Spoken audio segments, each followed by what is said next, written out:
Shalom, Jemaat GBI Anugerah Sulung yang terkasih di dalam nama Tuhan Yesus. Kita akan ibadah Natal pada kali ini. Kita akan mempersiapkan hati kita undang kuasa Roh Kudus lebih lagi. Tuhan Yesus, kami mengucap syukur untuk kesempatan yang Tuhan berikan di dalam kehidupan kami, untuk kami boleh merayakan kelahiran-Mu ya Bapa.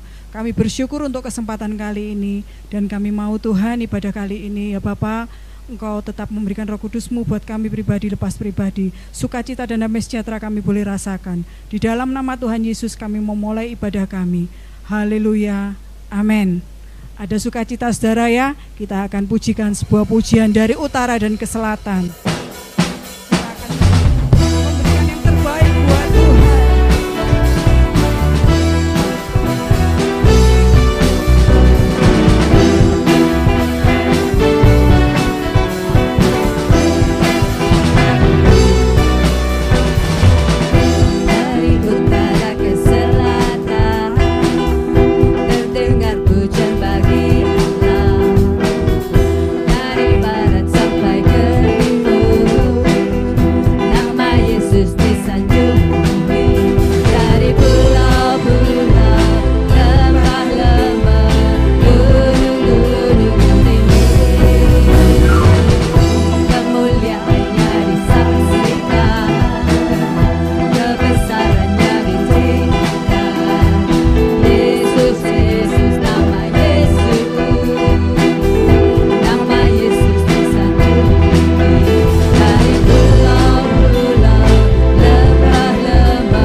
Dari segala penjuru dunia telah terdengar pernyataan iman bahwa kita memiliki Allah. Dialah Allah yang lahir, mati dan bangkit untuk kita semua. Haleluya.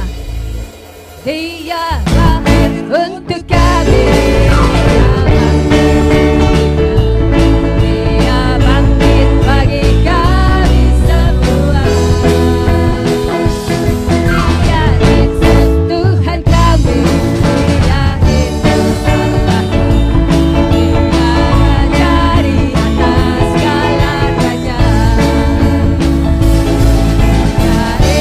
Firman Allah yang turun ke bumi.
Kita akan mendengarkan firman Tuhan, kita mau persiapkan hati kita mau memberikan yang terbaik buat Tuhan.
kasih ya Bapa, kami siap untuk mendengarkan firman-Mu, dan biarlah Tuhan apa yang kami dengarkan boleh kami lakukan di dalam kehidupan kami. Kami mengucap syukur untuk kesempatan yang masih Tuhan berikan.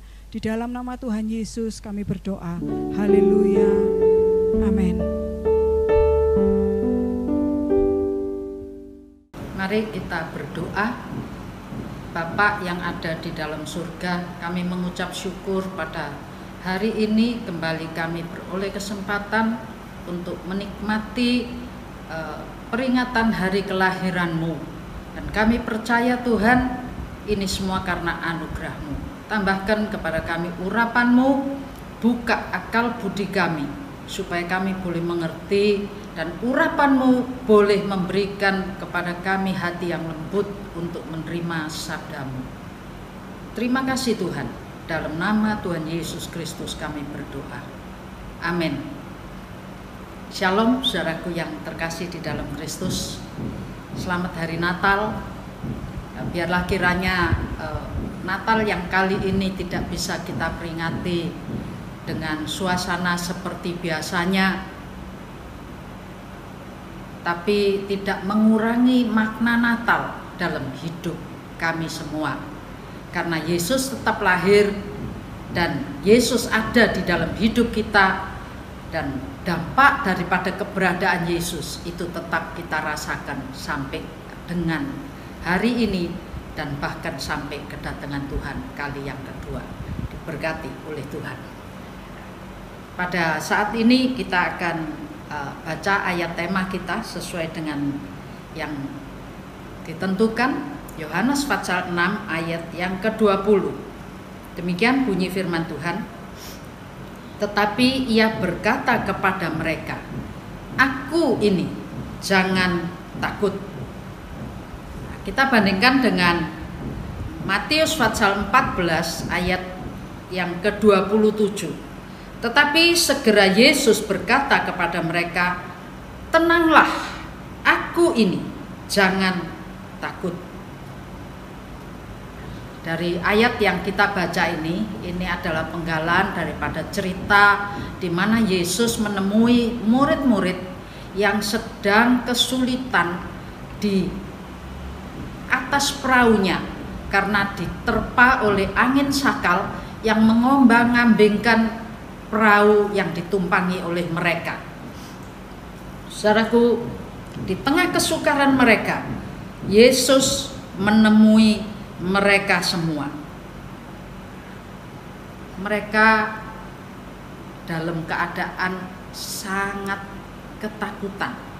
Mereka juga kehilangan pengharapan. Mengapa saya bisa katakan begini? Anda bisa baca di rumah bahwa dari Yohanes dan dari kitab Matius pasal yang ke-14 ini, kalau kita perhitungkan semenjak mereka naik perahu sampai ketemu dengan Tuhan Yesus, itu bisa diperhitungkan. Ayat menuliskan bahwa ketika mereka naik ke perahu itu ketika hari mulai petang. Mereka menanti Yesus belum datang dan Yesus menyuruh mereka berangkat lebih dulu ke Kapernaum, lalu mereka berangkat. Hari mulai petang di Israel ya paling petang, hari mulai petang itu kira-kira jam 7. Lalu mereka ketemu sama Yesus. Yesus berjalan di atas air.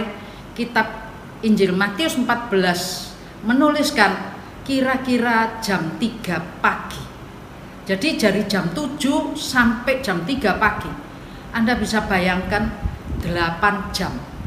Itu diputer-puter oleh angin sakal yang ada di danau itu. Dan selama 8 jam ini, jarak yang mereka tempuh itu cuma 2-3 mil. Ayat di King James menuliskan 3-4 mil. Ya, anggap rata-rata kita ambil 3 mil. Bayangkan sepanjang 8 jam berjalan perahunya 3 mil. Mengapa? Karena tidak maju-maju, saudara, muter terus dan gelombang mengombang-ambingkan perahu itu. Namun yang ingin saya angkat hari ini adalah ketika murid-murid ini berjumpa dengan Yesus. Perjumpaan ini tidak sia-sia, tapi perjumpaan dengan Yesus mengubah segala situasi dari yang tidak baik menjadi baik, mengubah keadaan dari yang tidak kondusif menjadi kondusif, mengubah suasana hati dari yang ketakutan menjadi merasa tenang dan damai sejahtera. Ini luar biasa. Kalau sepanjang 8 jam mereka sudah dikerjain oleh situasi alam sedemikian rupa, mungkin saja di antara mereka itu ada yang berpikir, wis gak iso selamat lagi. Sudah ini Selesainya kapan angin sakal? Tidak akan selesai. Panjang. 8 jam diombang-ambingkan, itu waktu yang cukup panjang, berjuang untuk sampai ke tepi, tapi tidak sampai-sampai. Itulah sebabnya ketika Yesus berjalan di atas air, mereka tidak bilang itu Yesus. Mereka melihat, wah, ada kesulitan yang lebih besar lagi. Ini sudah sulit, tapi ada kesulitan yang lebih besar lagi. Ya, mungkin orang yang sedang takut itu, saudaraku ya, orang yang sedang takut itu pikirannya negatif tok-tok. Baru saja mereka itu menikmati mujizat bersama dengan Yesus. 5 roti 2 ikan diberkati, dimakan 5.000 orang, masih lebih 12 keranjang. Tapi kenapa ya kalau ada Yesus jalan di atas air, image mereka bukan Yesus yang mampu mengatasi air, yang mampu berjalan di atas air, tapi hantu, setan. Setan lebih bisa buat mujizat daripada Tuhan. Ini aneh, saudaraku ya, ini aneh. Tapi suara Tuhan itu mengandung kuasa yang sungguh luar biasa. Di Matius pasal 14:27, Tuhan ketika mereka panik luar biasa, Tuhan katakan, tenanglah. Dan kuasa daripada perkataan itu meredakan kepanikan mereka. Itu sebabnya mereka yang tadinya takut dan yang mengatakan itu hantu, mereka mulai lihat sosok ini adalah sosok Yesus, sosoknya Tuhan, sosok guru mereka. Dan mereka menjadi mendengar perkataan Yesus. Lalu dari yang sudah tidak punya pengharapan menjadi punya pengharapan lagi. Mereka gembira, mereka sukacita karena ada gurunya datang. Karena ada gurunya yang mampu berjalan di atas gelombang yang lagi pasang. Dan perjumpaannya dengan Yesus, gelombang yang mengombang-ambingkan biduk yang mereka tumpangi, saat itu juga berhenti. Kapal, biduk yang terombang-ambing kembali menjadi tenang. Rasa takut yang membuat mereka panik itu juga mereda dan menjadi sirna. Luar biasa. Jadi perjumpaan dengan Tuhan itu akan mengubah keadaan siapapun juga, dari tidak baik menjadi baik. Jadi yang terombang-ambing menjadi teguh kuat berdiri, dari yang ketakutan menjadi berani. Saya tidak tahu keadaan Anda hari ini. Memang COVID-19 ini begitu memporak-porandakan tatanan ekonomi dan kehidupan manusia, sehingga dari pandemik, dari COVID-19 ini ekonomi jadi rusak. Hubungan sosial antar sesama yang tadinya akrab, masing-masing jaga jarak, keakraban jadi porak-poranda juga. Dan banyak hal yang diporak-porandakan. Lebih lagi soal kesehatan. Itulah sebabnya hari ini kita angkat topik, jangan takut, aku ini. Artinya kalau ada Yesus dalam kehidupan, kalau engkau bertemu dengan Yesus, maka segala suasana yang tidak kondusif itu akan dipulihkan oleh Yesus. Itu sebabnya Mazmur 105 ayat 4 dan 5. Demikian bunyi firman Tuhan. Carilah Tuhan dan kekuatannya. Carilah wajahnya selalu. Ingatlah akan perbuatan-perbuatan ajaib yang dilakukannya, mujizat-mujizatnya, dan penghukuman-penghukuman yang diucapkannya. Cari Tuhan. Kalau engkau cari Tuhan, semua keadaan akan diubahkan. Demikian mudahnya buat Tuhan, tidak ada perkara yang mustahil. Dalam terjemahan yang lain, saudara, carilah Tuhan dan kekuatannya. Carilah wajahnya selalu. Dalam New King James dituliskan, carilah Tuhan dan kekuatannya. Carilah kehadirannya terus menerus. Ada orang, saudaraku, mencari hadirat Tuhan, sempat sebentar merasakan, berhenti, itu rasanya sudah cukup. Dan bahkan mungkin dibangga-banggakan, oh aku pernah merasakan hadirat Tuhan dan lain sebagainya. New King James katakan, cari hadiratnya terus menerus.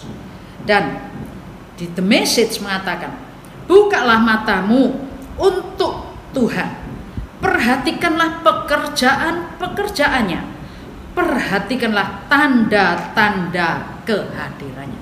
Buka mata kita.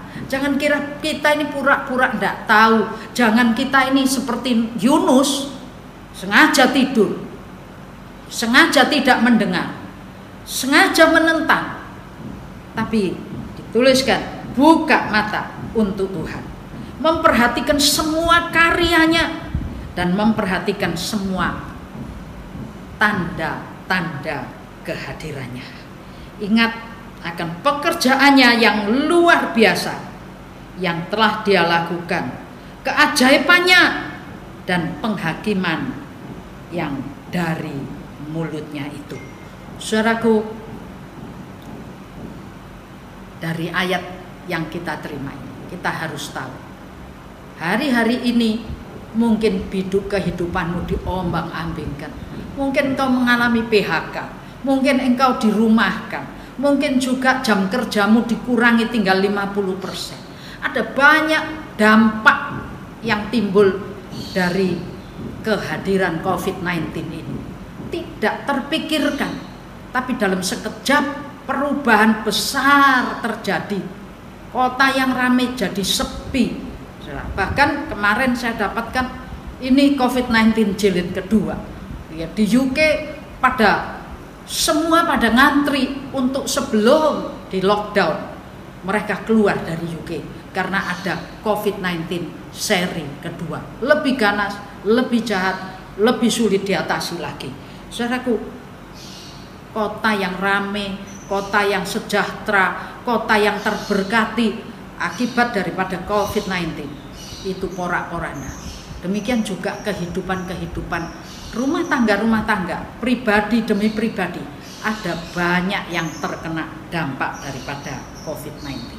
Tapi percayalah, terus cari hadirat Tuhan terus menerus. Perhatikan apa yang dilakukan dan dikerjakannya. Nikmati apa yang telah diperbuat bagi kita. Perbuatan-perbuatan ajaib dalam mencari Tuhan, dalam mencari hadirat Tuhan, dalam tinggal dengan hadirat Tuhan, engkau akan mengalami pemulihan yang luar biasa. Kalau engkau tidak punya iman, percuma kita ngomong gini.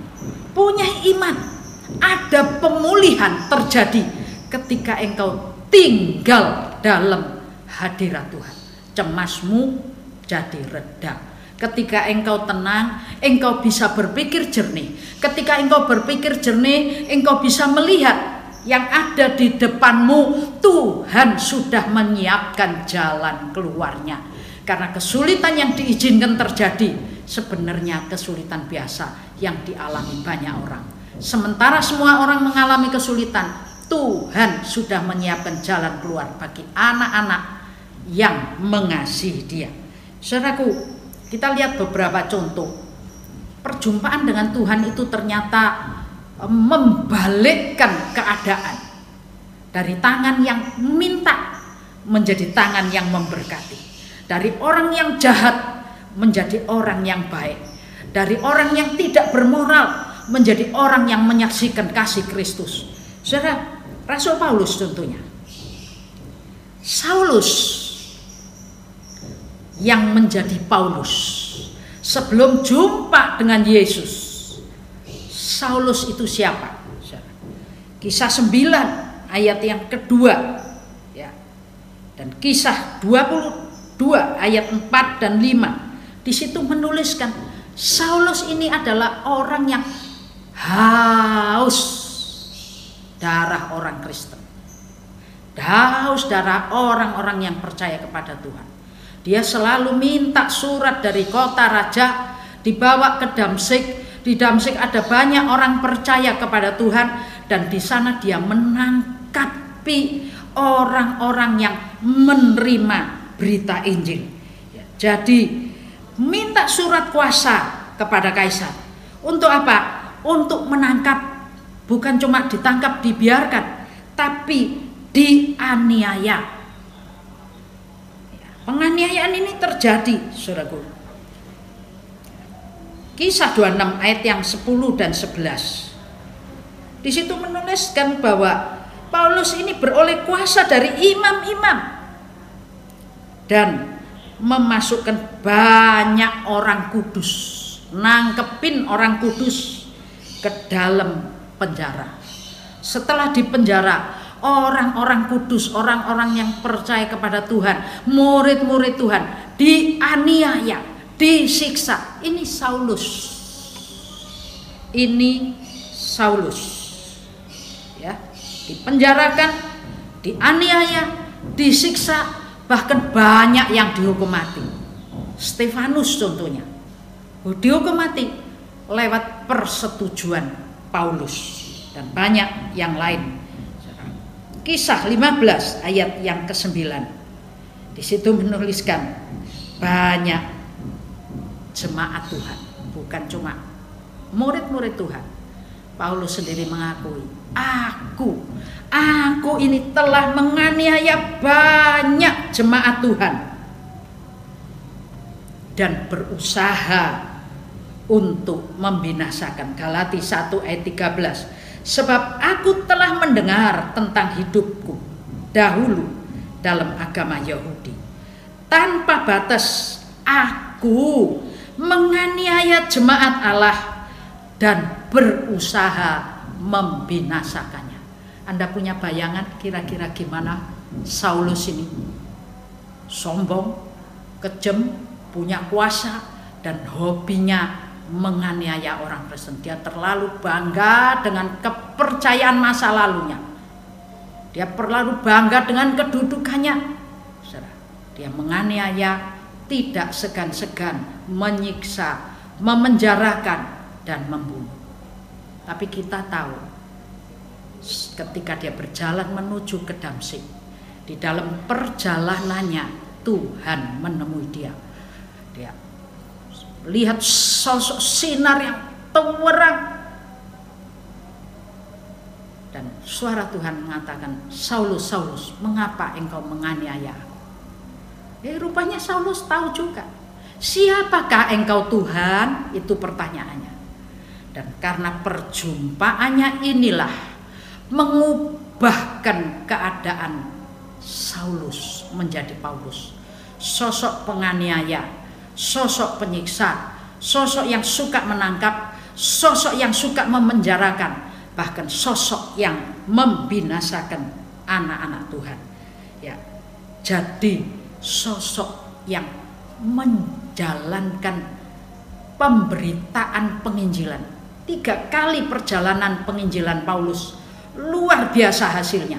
Kalau rasul-rasul yang lain memberitakan berita Injil kepada orang Yahudi, tapi Saulus ini memberitakan berita Injil kepada orang-orang kafir. Ya. Filipi pasal 3 ayat 4 sampai 7 kita baca firman Tuhan. Demikian bunyi firman Tuhan. Sekalipun aku juga ada alasan untuk menaruh percaya pada hal-hal lahiriah. Jika ada orang lain yang menyangka dapat menaruh percaya pada hal-hal lahiriah, aku lebih lagi. Aku ini orang Yahudi dari suku Benyamin, disunat pada hari yang ke-8, dan orang Ibrani asli. Tentang pendirian terhadap hukum Taurat aku ini orang Farisi. Dan tentang kegiatan, aku penganiaya jemaat. Tentang kebenaran dalam mentaati hukum Taurat, aku tidak bercacat.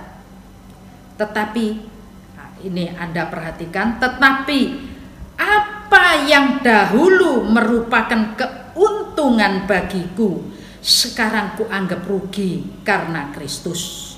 Malahan segala sesuatu kuanggap rugi karena pengenalan akan Kristus Yesus, Tuhanku, lebih mulia daripada semua. Oleh karena dialah aku telah melepaskan semuanya itu dan menganggapnya sampah, supaya aku memperoleh Kristus. Saudaraku, bangga orang Yahudi, orang Israel, Ibrani asli, suku Benyamin, ahli Taurat, seorang Farisi yang taat pada hukum Taurat, tidak bercacat celah.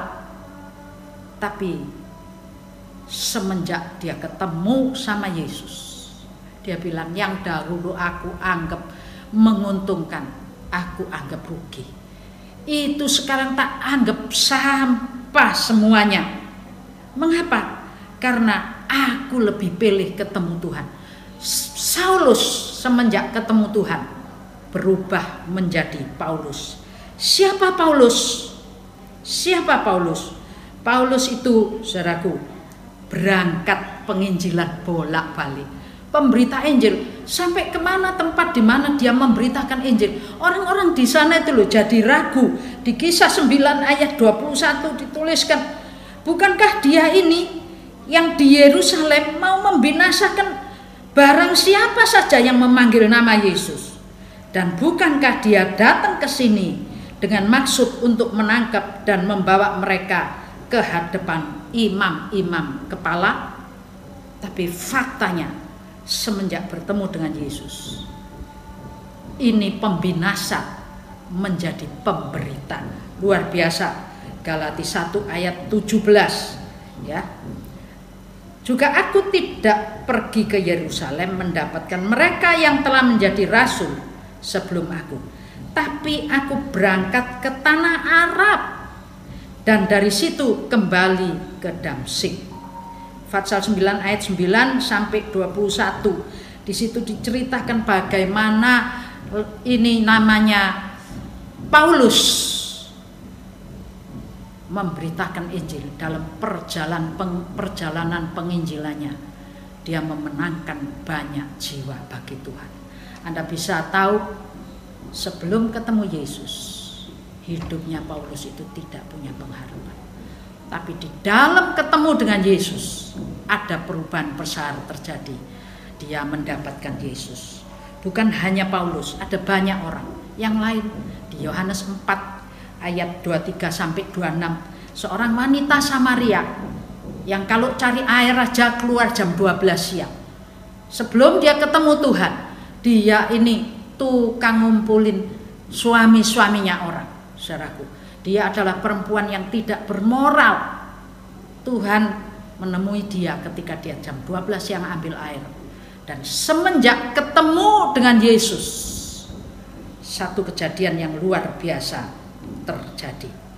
Ya, ayat 28 dari Fatsal 4 Yohanes, maka perempuan itu meninggalkan tempayannya di situ, lalu pergi ke kota dan berkata kepada orang-orang di situ, mari lihat, di sana ada seorang yang mengatakan kepadaku segala sesuatu yang telah kuperbuat. Mungkinkah dia itu Kristus? Maka mereka pun pergi keluar kota lalu datang kepada Yesus. Jadi orang wanita Samaria ini dari seorang kasarnya ngomong pelacur, semenjak ketemu Yesus dia meninggalkan hidup lamanya, berubah menjadi hidup yang berguna, memberitakan Injil, membawa banyak jiwa untuk dimenangkan bagi Tuhan. Saudaraku, kehadiran Tuhan memang mengubahkan segala-galanya. Mazmur 114 ayat 3 sampai 8. Ya, laut melihatnya lalu melarikan diri. Sungai Yordan berbalik ke hulu, gunung-gunung melompat-lompat seperti domba jantan, dan bukit-bukit seperti anak domba. Ada apa, hai laut, sehingga engkau melarikan diri? Hai sungai Yordan, sehingga engkau berbalik ke hulu? Hai gunung-gunung, sehingga kamu melompat-lompat seperti domba jantan? Hai bukit-bukit, sehingga kamu seperti anak domba. Gemetarlah hai bumi di hadapan Tuhan, di hadapan Allah Yakub yang mengubah gunung batu menjadi kolam air dan batu yang keras menjadi mata air. Ayat ini memberikan satu gambaran. Apa, saudaraku? Ketika orang Israel dibawa keluar dari Mesir menuju ke tanah Kanaan. Dalam sepanjang perjalanan orang Israel ini, Tuhan melalui tiang awan dan tiang api hadir dan menuntun mereka.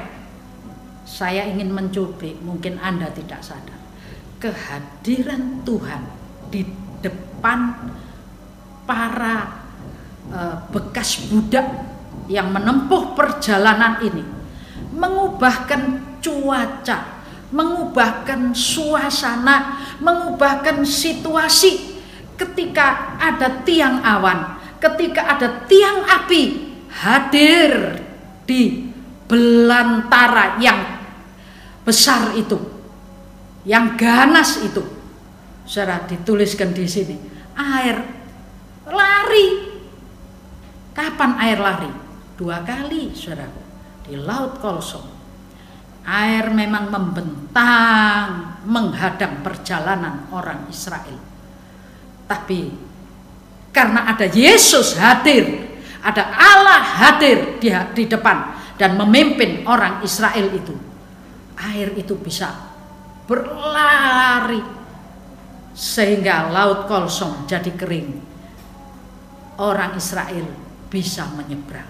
Di sungai Yordan, sungai Yordan balik ke hulu, dan di tempat di mana orang Israel menginjakkan kaki, tempat itu terbelah menjadi tanah kering dan mereka bisa menyeberang. Demikian juga belantara yang kering. Saudara, dari gunung batu keluar mata air. Tuhan bisa mengubah segala keadaan. Hari ini karena Covid, mungkin ekonomi jadi kering, gersang, mungkin apa saja menghadang perjalanan-perjalanan dan rencana dalam kehidupanmu. Tapi percayalah bahwa tiang awan dan tiang api itu selalu ada dalam perjalanan kita. Kalau kita terus-menerus mencari hadirat Tuhan. Ya, Yesus hadir. Kali ini, Natal kali ini, Yesus tidak hadir di gereja di perayaan kita. Tidak. Tapi Yesus hadir di setiap rumah tangga, di setiap keluarga, di setiap pribadi, di setiap hati. Pertahankan kehadiran Yesus. Buat dia jadi kerasan hadir dalam hidupmu. Dan ketika dia ada di dalam kehidupanmu, luar biasa, saudaraku ya. Jadi ayat yang kita baca Yesaya 9 ayat yang ke-6. Sebab seorang anak telah hadir, telah lahir untuk kita. Seorang putra telah diberikan untuk kita. Lambang pemerintahan ada di atas bahunya. Namanya disebut orang penasehat ajaib, Allah yang perkasa, Bapa yang kekal, Raja damai. Lukas 2 ayat 11. Hari ini telah lahir bagimu Juru Selamat, yaitu Kristus Tuhan di kota Daud. Kalau murid-murid mengalami ketakutan karena angin sakal yang menimpa perahu kehidupannya, hari ini kita memperingati Yesus lahir di kota Daud. Yesus lahir di rumahnya, di rumah Roh Allah, di mana Roh Allah tinggal dalam kehidupan kita ini. Kalau di dalam hidupmu, tempat di mana Roh Allah tinggal, artinya Yesus hadir juga. Yesus lahir, bukan hanya yang lahir, tapi dikatakan juga lambang pemerintahan itu ada di atas baunya. Yesus itu yang mempunyai segala kuasa. Namanya disebut orang penasehat. Dia juga yang akan menuntun, membimbing kita tentang apa yang harus kita jalani. Dia juga Allah yang perkasa, Bapa yang kekal, dan kedamaian itu ada. Ayat penutup Mazmur 147 ayat 11 sampai 18. Kalau kita tahu dengan hadirnya Yesus dalam hidup kita, ada perubahan besar terjadi. Pertahankan supaya kita tetap hidup dalam hadirat Tuhan. Dan kalau kita sudah menikmati kebajikan, kemurahan, segala mujizat dan perbuatan-perbuatan besarnya, mari Mazmur 147 ayat 11. Tuhan senang kepada orang-orang yang takut akan Dia, kepada orang-orang yang berharap akan kasih setianya. Megahkanlah Tuhan, hai Yerusalem, pujilah Allah, hai Sion. Sebab, Anda perhatikan, Ia meneguhkan palang pintu gerbangmu. Gerbang rumahmu, gerbang kotamu ndak ambruk, karena Dia meneguhkan palang pintu gerbangmu. Ia juga memberkati anak-anakmu di antaramu. Dalam serumah ada anak-anak, siapa orang tua yang tidak rindu anaknya terberkati? Pertahankan supaya Tuhan tetap ada dalam hidupmu. Pertahankan supaya hadirat Tuhan tidak undur daripadamu. Maka anak-anakmu diberkati, tidak jauh-jauh, di antaramu, ada tinggal di sekitarmu dan diberkati. Ayat yang ke-13, ayat yang ke-14, Ia memberikan kesejahteraan kepada daerahmu. Tinggal di kota, di daerah yang sejahtera, enak ya? Karena tidak takut, tidak khawatir, tidak ada orang jahat, tidak ada bajingan gitu saudaraku ya. Ia menyejahterakan daerahmu. Ia juga mengenyangkan engkau dengan gandum terbaik. Bukan sego jagung, bukan sego karak, bukan. Anda tahu kalau Tuhan memberi berkat kepada kita yang terbaik. Amin. Yang terbaik. Ayat 15. Ia menyampaikan perintahnya ke bumi, dengan segera firman-Nya berlari. Ia menurunkan salju seperti bulu domba, menghamburkan embun beku seperti abu. Ia melemparkan air batu seperti pecahan-pecahan. Siapakah yang tahan berdiri menghadapi dinginnya? Ia menyampaikan firman-Nya, lalu dicairkannya semuanya.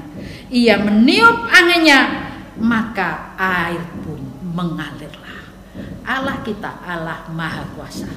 Kalau kita mau supaya Ia memberkati kita, diberkati anak-anak kita di antara kita, daerah kita dijadikan aman, kita diberi gandum terbaik, kita diberikan damai, sejahtera, dan banyak berkat yang lain. Dia mengubah COVID yang mengerikan, pandemik yang menakutkan, yang membuat banyak orang khawatir. Hadirkan Dia dalam hidupmu, pertahankan hadirat-Nya, dan engkau akan melihat, menikmati kebaikan-kebaikan Tuhan. Itu sebabnya Mazmur katakan, kecaplah dan lihatlah betapa baiknya Tuhan itu. Kalau engkau tahu Tuhan baik, biarlah engkau hidup tinggal di dalam hadirat Tuhan. Amin. Terima kasih Bapak untuk Natal kali ini. Kami tahu kuasa-Mu yang luar biasa sedang menjangkau kami. Kami mau tinggal dalam hadirat Tuhan. Kami mau menikmati bait-bait Tuhan. Kami mau merasakan bahwa Roh Allah ada tinggal dalam hidup kami. Hidup kami ini Tuhan adalah rumah di mana Roh Allah tinggal. Dan itulah sebabnya keadaan yang bahaya yang ada di depan, keadaan kesukaran yang ada di sekitar, keadaan yang begitu meresahkan yang ada di bumi ini. Dengan hadirnya Tuhan dalam hidup kami, pribadi lepas pribadi, maka keadaan itu berubah. Gerbang kami teguh, daerah kami aman, rumah kami diberkati Tuhan. Damai sejahtera Allah melampaui segala akal pikiran itu memenuhi kami sekalian. Amin. Selamat Natal. Biarlah Natal kali ini engkau bisa merasakan Yesus hadir dalam hidup dan mengubahkan yang tidak baik menjadi baik. Kita katakan keadaan jadi baik bersama Yesus. Keadaan jadi baik bersama Yesus. Sekali lagi, keadaan jadi baik bersama Yesus. Amin.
Mari kita sembah Allah dan Bapa kita.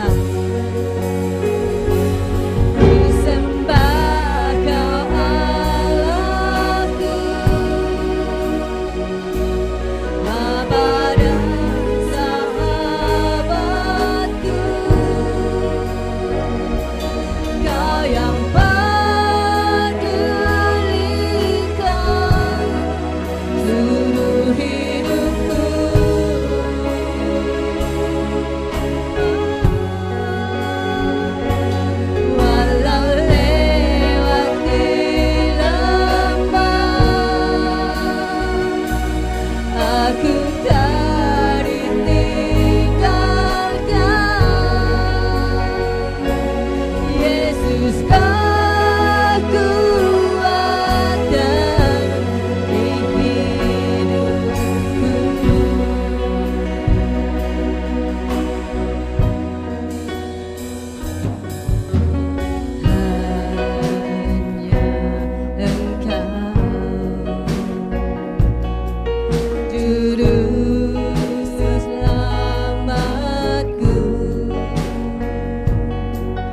Ku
Kami dari Doa Malam mengucapkan selamat dari Natal dan Tahun Baru, berikan suatu pujian.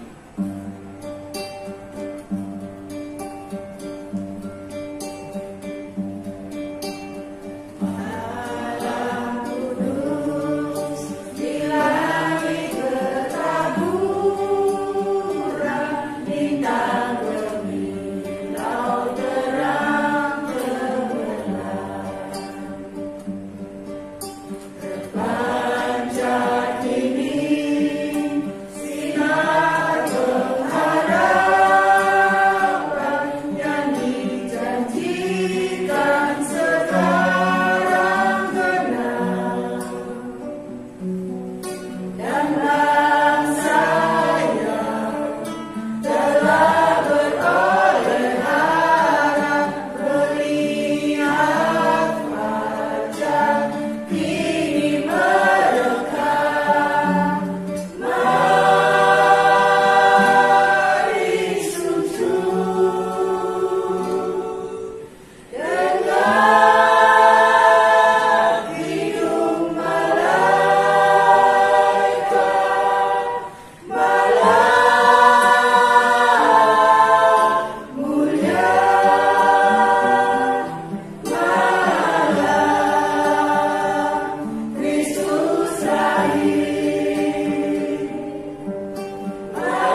Kami, segenap Jemaat Anugerah Sulung, mengucapkan Selamat Natal 2020 dan Tahun Baru 2021. Semoga damai dan sukacita Natal menyertai kita semua.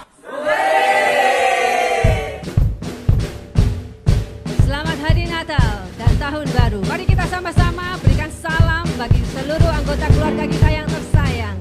Katakan selamat Hari Natal. Tuhan yang begitu dahsyat memberkati kita semua.